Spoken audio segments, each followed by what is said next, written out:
apo të mos vazhdojnë, dhe në fund ata dy, sepse askush tjetër,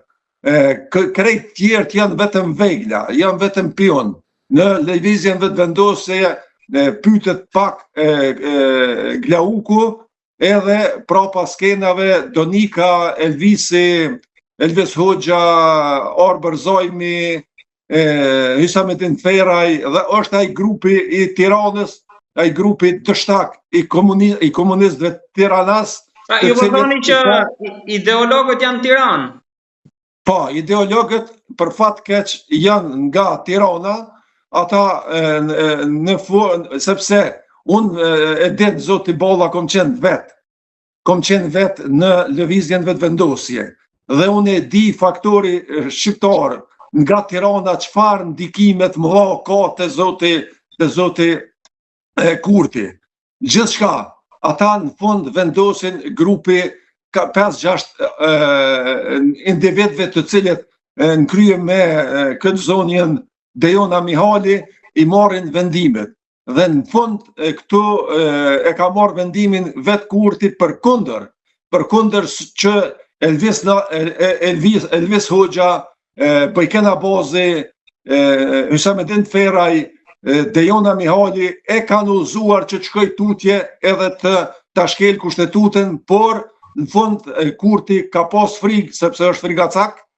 frigacak sepse zakonisht komunistët, ata që janë të tipit të Kurtit, i cili udhëheqet nga manifesti i Partisë Komuniste të Marksit, por idol e ka Leninin, edhe programin prej 52 faqeve, komplet e ka të bazuar në manifestin e Partisë Komuniste apo revolucionin e Vladimir Ilich Leninit, edhe nëse nuk i shkon kë, e ka si rezervë Mao Tse-dunin. Domethënë, kë udhëheqet nga politika dhe ka pas qëllim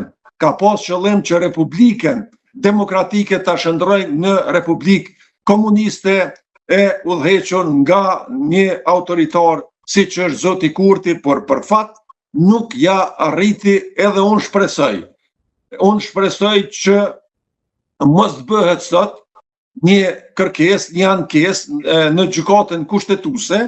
për të bërë pyetje se a kanë pasur të drejtë ta bojkotojnë kuvendin, se e kemi pa Albolena Haxhiu vazhdimisht është thirrë se nuk kanë të drejtë, o thirr atje në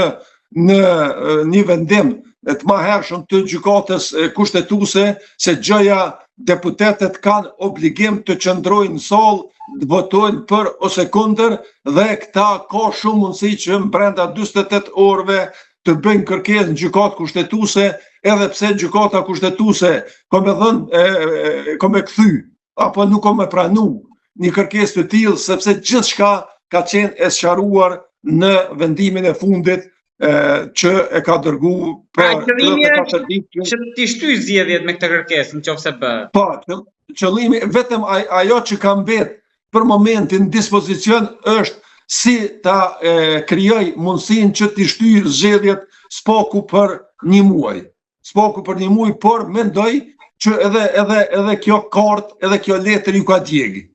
Andaj kë patjetër do të shkoj apo ta zbatoj vendimin e gjykatës kushtetuese, sepse një kërkesë e tillë jam i bindur që gjykata kushtetuese nuk do ta pranoj,